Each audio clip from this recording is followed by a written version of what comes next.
We are the talk of Chicago. 1690 WVON.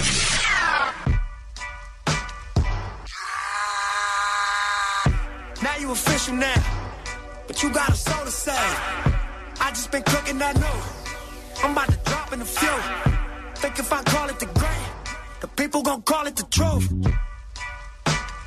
Bismillah Rahman Rahim, brothers and sisters. You are listening to Straight Words. We got 3 hours of the most powerful talk radio in the city of Chicago and all around the country right here on WVON 1690, the talk of Chicago.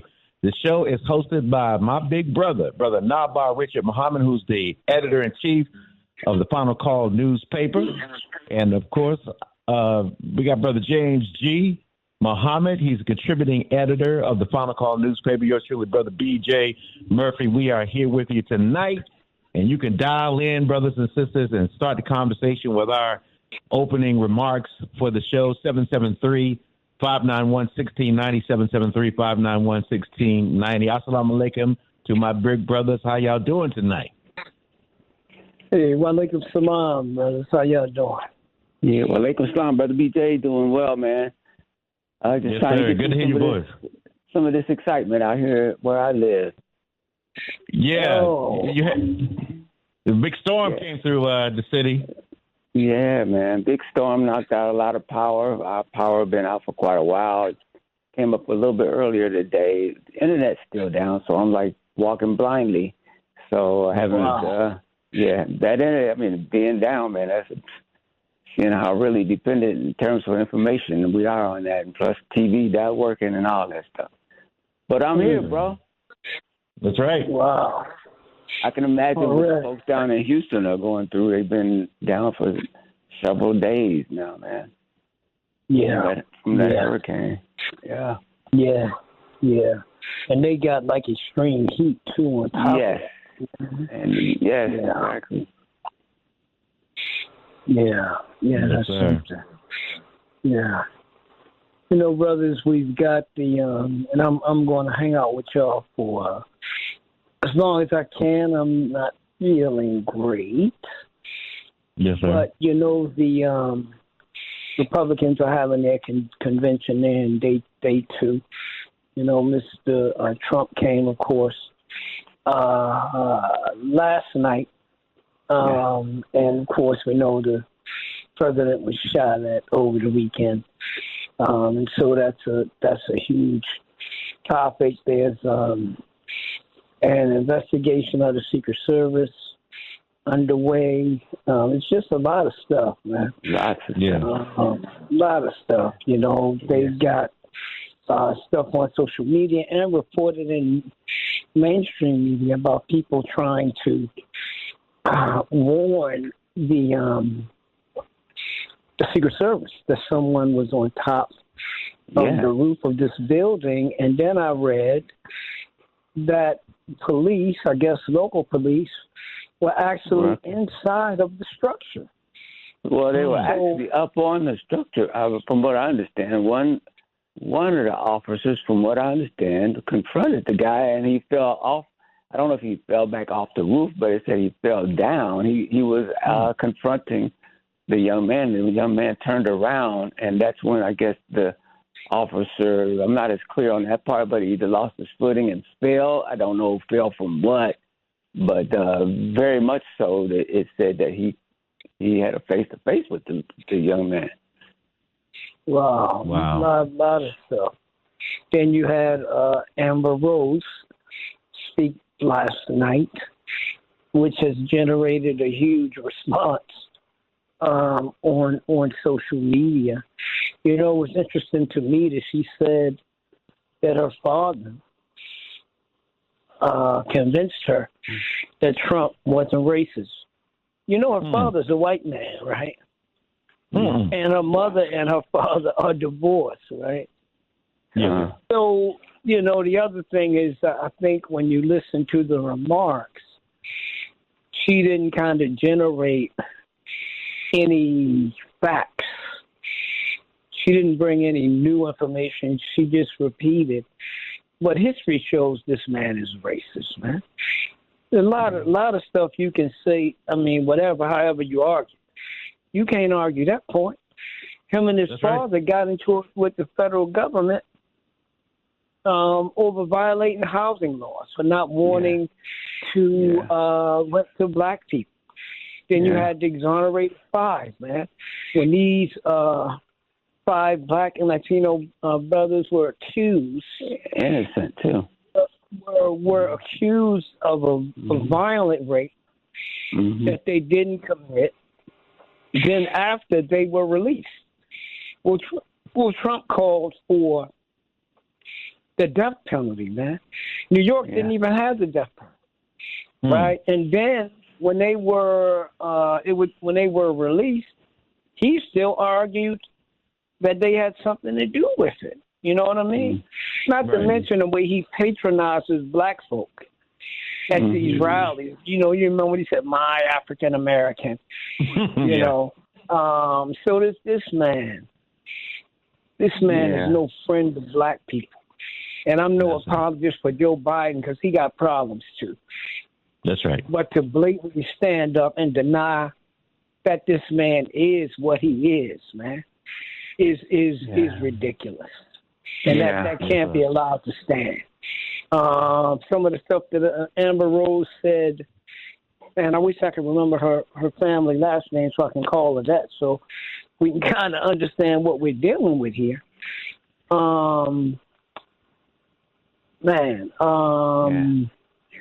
What she said is these are just the talking points, man. When they marched through Charlottesville and a woman got killed, young white woman got ran over, next day I think.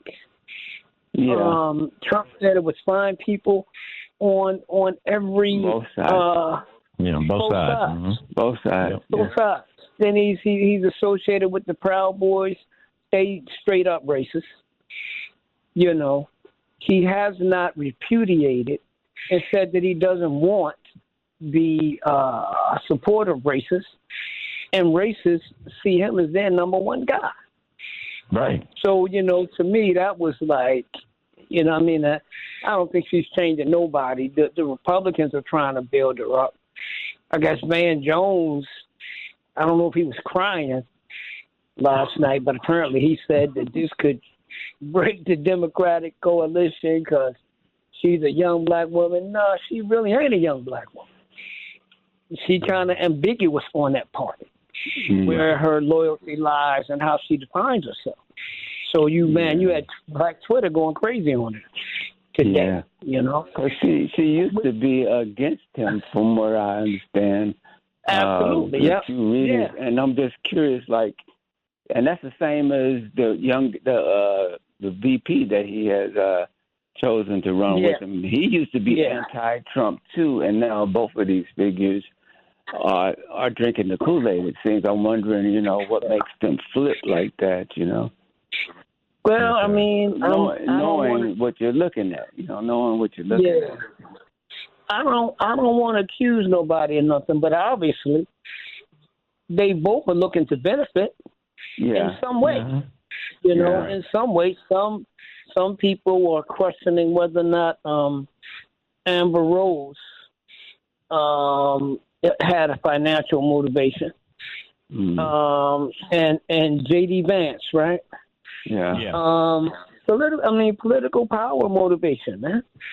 How many people in the history of this country have been vice president? We've had, less than 55, right?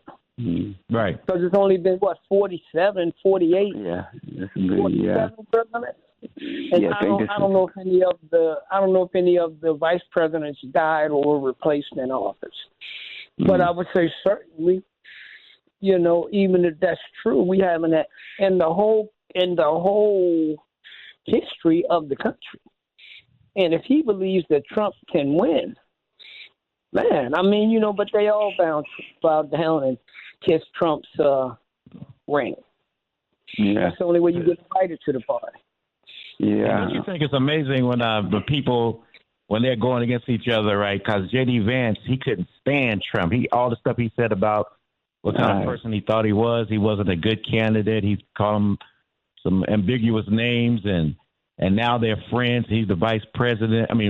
Presidential candidate now, and it's just strange how they can change their position once they see the big, opportunity to be in power, to be the vice president. Don't you think that's kind of fake and phony?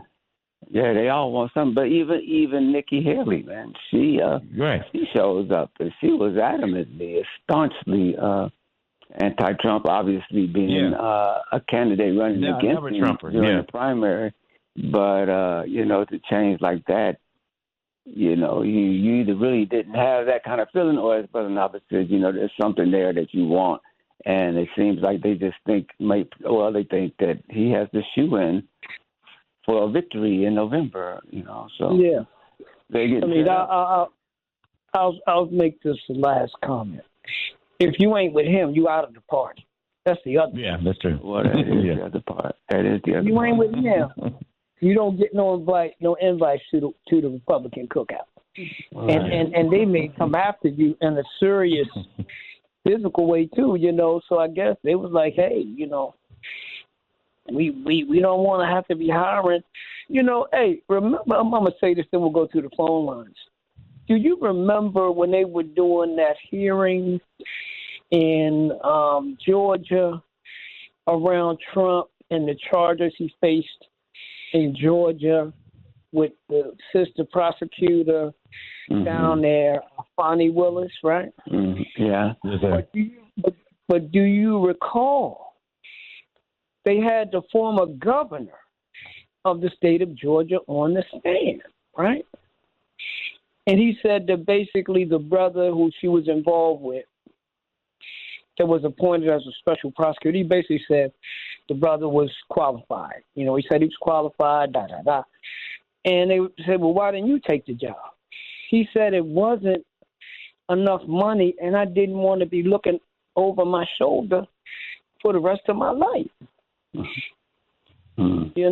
yeah. Yes, sir. Wow. Yes, sir. Well, let's go to the phone line. Brother Cliff is hanging on. You can call, brothers and sisters, to join our conversation tonight, 773-591-1690, 773-591-1690. Brother Cliff, assalamu alaikum. Go right ahead, big brother. Assalamu alaikum, brother. Thanks for taking my call. And a speedy recovery to you, Brother Naba'a.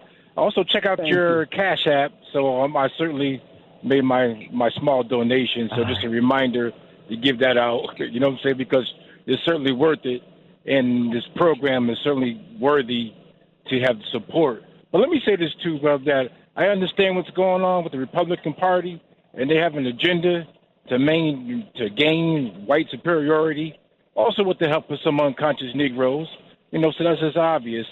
And, again, I'm not too happy with the Democratic Party. They're slower. They give a good front.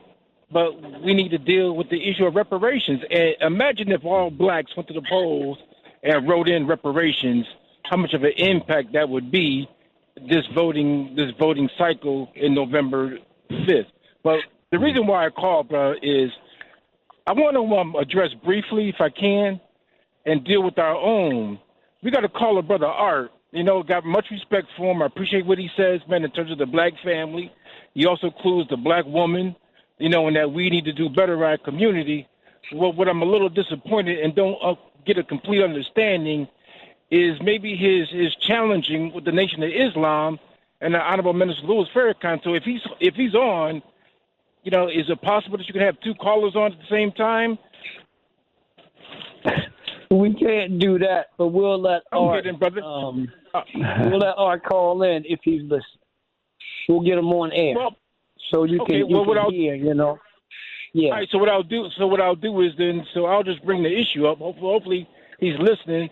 I just want to get a better understanding with Brother Art and his issue with the Nation of Islam, or maybe with the Honorable Minister Louis Farrakhan. If he's questioning the leadership, I'd like to know who he feels is a good reputation to the black community in terms of leadership. So I'll just leave it there. Assalamu alaikum, brothers. Alaikum salam. Thank you, Cliff. All right. We got Maurice. You're on WVON 1690. Go ahead and talk to us, big brother. Oh, hey, good evening. Good evening. All right. It's the thing that gets me is, as racist as Illinois been to black people, we, seem to overlook that the years and years of racism that took place in Illinois, and still is, because the black fire department, I'm sorry, not the fire department, black firefighters are kind of begging to get things settled with them. How do you throw, stones? You live in a glass house, and then you want to go to a national level and talk about, Trump with his antics, the nonsense he does, but he has, naive, or I don't even know if he knew what he was doing when he did the First Step Act and all this other stuff with the ex-cons. And I know for a fact, when he did come in and he rounded up all them legal aliens, a lot of guys that I knew who were felons were able to work, and they felt good because they were actually able to work. Mm-hmm. So I'm going on what I saw. There ain't no substitute for results. So I'm gonna keep it real. I don't know if he did. I don't think he did out of the generosity of his heart to help, black men, or black men who had a strike on their back, but it did help them when that happened, and I'm keeping it real. So it's like, if it's going to help a certain sector of the community, why do they get mad? Yeah, Maurice, thank you, brother. Don't stay on the line. I'm here. I'm gonna say something that I learned from the great Cliff Kelly on WVON, and he said, "Right twice." Okay. Yeah, even a broke clock. Okay. It's right twice a day. Right. But I would. But wait, let me finish. I'll give you a chance to respond, okay? But I wouldn't want to run my life on a broke clock. Yeah, so I ain't gonna run it. Right. But let me finish. I'm going to give you a chance to talk. I promise. Okay. I give Trump credit for the First Step Act. I give him credit for when he pardoned that sister that Obama could have pardoned and didn't. Right? Mm-hmm. See, I'm not no apologist for the Democrat in no way whatsoever, because both of them only want to use us as a tool and as a slave. So my main point, Brother Maurice, is as they pursue their agendas, we have to pursue ours. And so if we're going to support Trump or Biden, I got a very simple question. What is in it for black folk that saved democracy 4 years ago? That wasn't just for black people. That was for the whole country and the whole world. So what did we get from Biden? We did not get the John Lewis Voting Rights Act. We did not get the George Floyd policing reform law at the federal level. So his hands ain't clean by no stretch of the imagination, and he's back in the genocide of the Palestinians. He's just helping Israel kill these people because he's giving them money, and he just started sending 500-pound bombs. Right. So I ain't no fan of him. So if that's my main thing. We need our own agenda. And I'm saying that you got people saying we can't afford to vote for this one. We can't not afford to vote for that one. I think if we would look at this thing slightly, we got so much to lose. But I think if we would look at this thing slightly different, right? The country and everybody else got so much to lose. So what are we going to get? Right. If we go with one candidate or go with the other, what are we going to get? And that should be our position. That's my point. Go ahead, Brother Maurice. I'm gonna give credit to the brother. He was talking earlier with Darnell and them, Steven or something. He did make a great point, like you just said. What do we like? We should put something on the table. What are you gonna or negotiate? You know, like he said. I think he said LGB and all that. They all seem to get something out the deal. The Hurricane. Yeah. I mean, they get every. It seems like they can say what they want. The Hispanics can say what they want. Everybody else, but it's always, you know, us. You just wait. Promises. But like you said, coming up with something. But going back to what I was saying before, I don't know what I was thinking. When he came. All right, let me say this, brother. I'm so sick of seeing them white boys on the construction site going down 294. I can't stand it, man. And this has been going on for years, man. I'm sick of it. I'm just gonna keep it real, okay? Yeah. And when they came up with them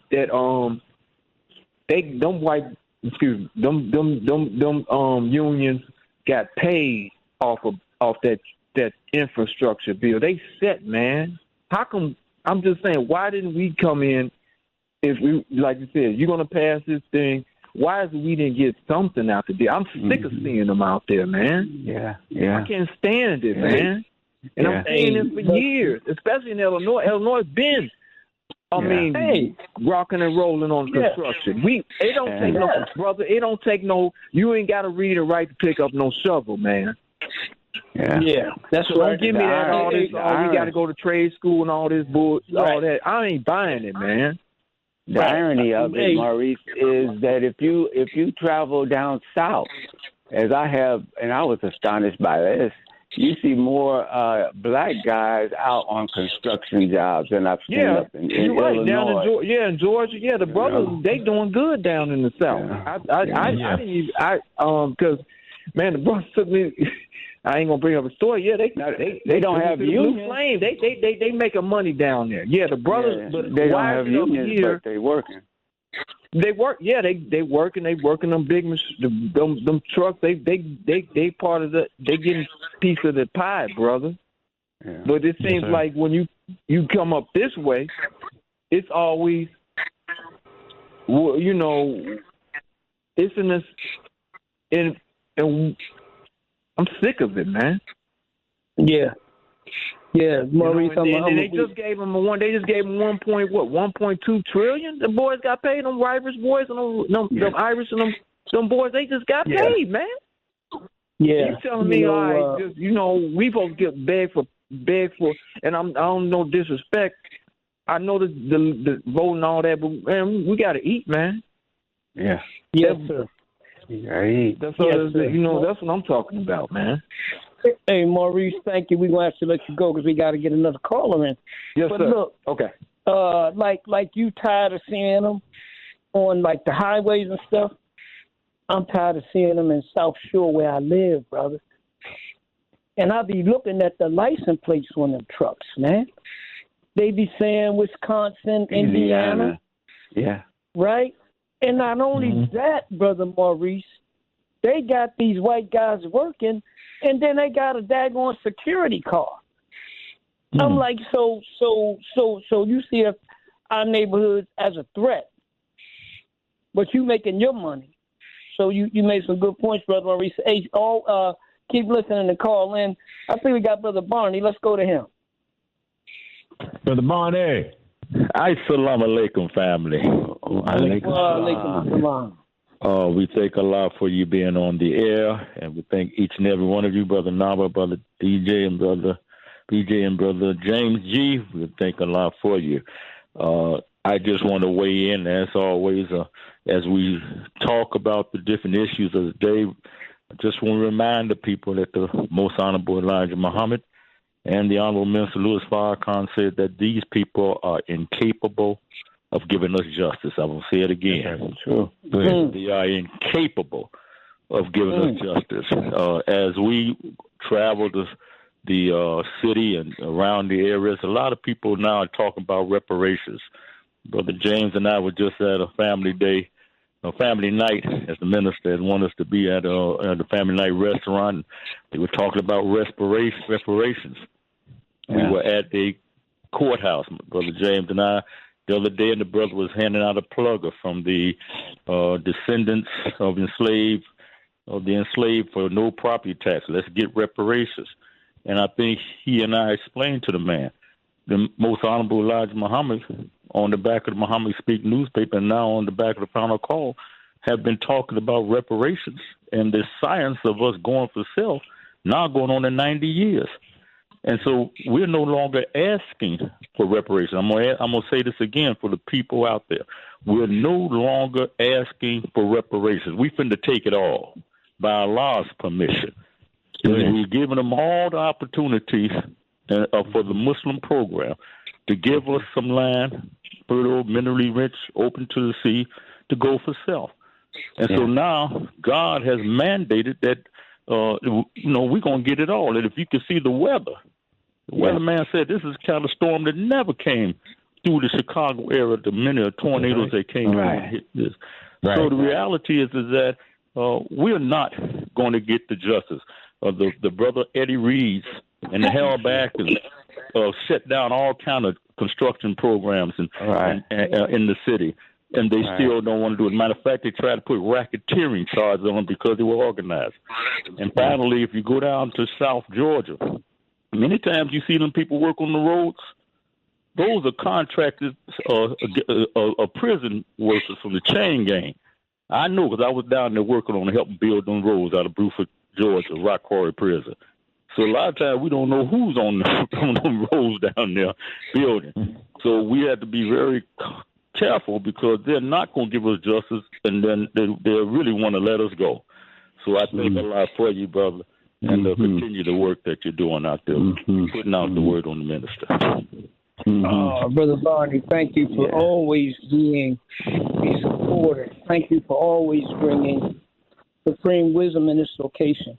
You know, Brother BJ, Brother James, I literally have been thinking about this for a few weeks now, just watching different stuff happen. And it's like what Brother Barney said. These people are going to never give us justice. And we're never going to live with them in peace, man. Right. Yeah. And I'm going to say this. Give me 30 quick seconds. Yes, sir. Look at Barack Obama. That man really loved America. And he put forward a vision for change. You remember when he first came in and he wanted to go to some of the countries around the world? Yeah.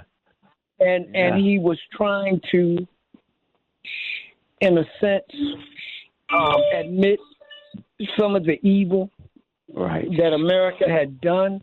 Right. They condemned him for that. You remember he fought for health care. They condemned and fought him for that. They hated this man and his wife and his children. But he didn't do nothing to white folks that would make them hate him. You had a whole movement spring up after he left office that hates him and hates black people. Yeah, it's very true.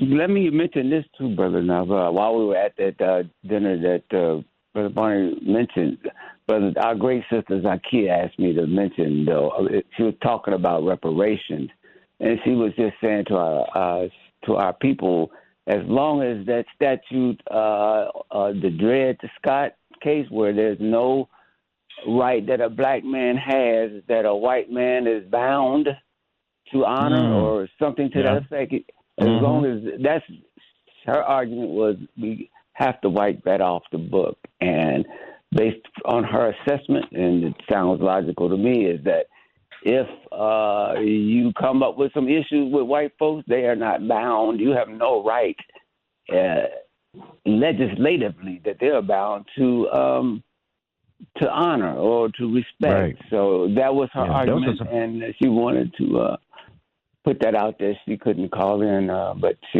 asked me to do that for her. And that was a Supreme Court justice who said Supreme that. Court. Absolutely. Yeah. Yeah, he said that. So if that's coming still from on the book, their highest court. Yeah. And so, when you look at, I was sending y'all some information. I'm trying to do more digging into this Project 2025 too, brother. And people are really starting to pay attention to this 900-page document that's clearly talking about wiping out a lot of things that black people benefit from. Like I know Head Start, they're talking about eliminating that, education department. I mean, there's just so many social programs they're thinking about cutting once they get a conservative president in there. He was the president of the Heritage Foundation. He was on MSNBC the other day with Simone and Michael Steele. And he tried to be cordial at first, but when they started pressing him on questions, then you could see his niceness turned into his fangs came out. Mm-hmm. And like you said, Brother Naba'a, black people, unfortunately, are going to have to learn that the Most Honorable Elijah Muhammad and the Honorable Minister Louis Farrakhan were right the whole time, that the white man is the devil and he's not changing. He don't have no kind of empathy or compassion for your suffering, and he don't care if you have a piece of bread to eat at night. And they're gonna show you something. The minister told us, the mask of civility is off. Mm-hmm. Well, brother BJ and Brother Naba'a, to me, the question is, like, how long are we as a people going to hang on this pendulum that in America that keeps swinging rightward and then leftward? Like right now, you just talked about this Project 2025, which is scaring the hell out of folks. And that's when you swing the pendulum to the right. If that gets in, that's what you're looking at. If it swings to the left, you're not looking at a Project 2025, but really you're not looking at nothing else. What are you looking at on that other side of the pendulum, to the point that you all raised, that is specifically benefiting black folks? Because everything we fight for, benefits everybody. It does, and it should. But specifically for black folks, what benefit gets in, whether it's from the right or you get scared and it goes to the left? And every election period, that's the choice that's presented to us. The problem is we as a people don't consider other alternatives. And until we get courage enough, sense enough to sit at a table of black people to say, here are our options. Okay, we can go this way where we see death and destruction, or we can go this way where we see a slower death and destruction, or we could decide for our own what we want to do and put on the table an option that assures us, if not death and destruction, but at least something, whatever we get, we're going to get because we choose it. And that is the program. What I'm saying is to put that program of the Honorable Elijah Muhammad before Congress or before the American government, because that's the only thing that's going to not be a this one or that one. And we can't see, well, how do we do that? Well, I say there is a man who can show us the way to do that, and that's the Honorable Minister Louis Farrakhan. But we got to be willing to let Pharaoh go. Yeah, and you know, Brother James, what you just said, I think that you are seeing among our people, because numbers in the Democratic Party have been falling for some time. Not huge, but percentages of blacks registered as Democrats has been falling. And you're hearing, I think, even people talking about voting for Trump. I think many of them, that's a protest vote against Biden. And some black folk are so tired of the Democrats getting the vote and delivering for everybody else, but ain't delivering from black folks. We can look right here in Chicago. We've had Democratic administrations, Democratic presidents. The West Side, some areas still have not recovered. from the 1960 riots. And I'll just say the Dred Scott decision was overturned by the 13th and 14th Amendments to the Constitution. So in law, it was overturned. The question is, did the mindset ever change? Right. And did the see a black man has no rights that a white man is bound to respect. That came out of a certain way of thinking, right, and a certain way of seeing themselves, and a certain way of seeing us. So even though that decision was overturned, was that mindset ever overturned? And I say no, because you see our rights violated every day, all the time. Mm-hmm. You know, I know we're going to talk about the Devontae Mitchell story a little later on, but that kind of brings me to what you were saying, brother. You know, as much as people have seen the black man. Let's talk about that right now, man. Let's talk about that right now, at least some of it, you know? Yes, sir. So Devontae Mitchell was a black man who was in a hotel in Milwaukee, and he was running from the security guards for some reason, ended up in the women's bathroom, and they tried to say that he was attacking some women that were in that bathroom, but he was not. The women said that he was not. He was just hiding from security. Security went in there, got him. They started beating him up. They got to the parking lot where the hotel lobby entrance is, threw him on the ground. And according to what's our lawyer brother, Ben Crump, he said what they did to him was worse than George Floyd. And I think that there hasn't been a real big uproar about it because I think people are not really paying too much attention to it. I think people get tired of looking at that kind of trauma. They haven't paid a lot of attention. But this is something that we got to really dig into. They sat on the brother, his neck. They sat on his back. There was two brothers that were also holding him down who worked at the hotel. There were people filming it. He died on the scene. They didn't get off of him until the police came. And it was a horrific death. And there was an eyewitness who was there filming it. He said, and you could tell these brothers when they did these interviews with him on television, they were distraught because they wish they would have jumped in and helped that brother, but they didn't. So now they got to live with the fact that they actually were bystanders, and some were actually, physically holding him down while their brother died, like George Floyd. And I said to myself, at some point we need to have some kind of universal policy among black men that whenever we see something like that, automatically you can't just film it and just, be a witness to it. You got to jump in and save your brother, man. The scripture says no greater love than a man would give up his life for his friend. And we need to start, jumping in and saving our black people, man, even if it may cost your life. Because I always ponder that, brother. I said, man, what happened, brother BJ, if you roll up on something and you see this happen? Are you going to let people just sit on somebody and just let them snuff their life out like a dog? No, I'm not going to do that. Wow. Yeah, brother BJ. Let's bring. If we got Brother Ronald on hold, let's bring him into this conversation. Yes, sir. Brother Ronald, you're on WVON. Salam alaikum. Salam alaikum.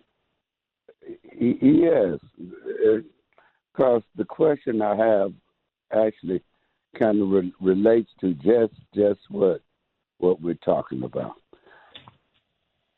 It was legislated that black people were 3/5 of a human being.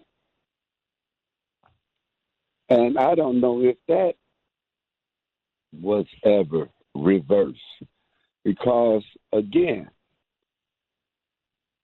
they treat the animals, dogs, cats, mountain lions, with more reverence and respect than they do us as a people. because we're not looked at as a people. We're still looked at as property. And I can do what I want to my property. So good point, bro. It's just like it was in the final call where there was a traffic stop, and apparently no, it wasn't a traffic stop, but the individual it was a woman had been shot. Yeah. And the police were on scene. Yeah. And they made no effort to open the door to get her out. Right. The story was reading as where, even if people ask, aren't you going to try to do something to assist? And the officer act like he hadn't heard a damn thing they said. So,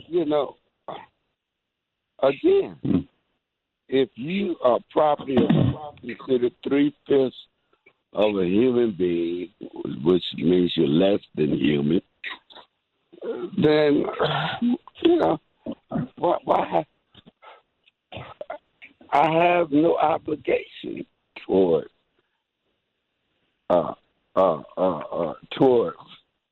you.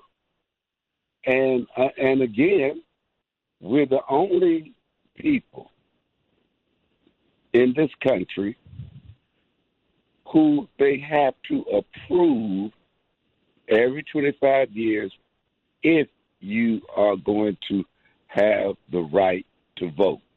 So with those type of attitudes, you're not considered to be a human being or a citizen. Yes, sir. Hey, Brother Ronald. Rights and privileges that an American is supposed to have. Brother, great comment, Brother Ronald. Thank you so much. Brothers and sisters, we're going to wrap up this hour. Come back with Brother Rashad Muhammad. He's a UFO scholar. He's on the research team of the Honorable Minister Louis Farrakhan. We're going to talk about the UFO phenomenon in the Nation of Islam, what we know about these crafts. So you stay tuned. Next hour, coming up right here on WVON 1690. You're listening to Straight Words. Go to our website, find out how you can support the show, straightwords.com, WVON 1690, the talk of Chicago.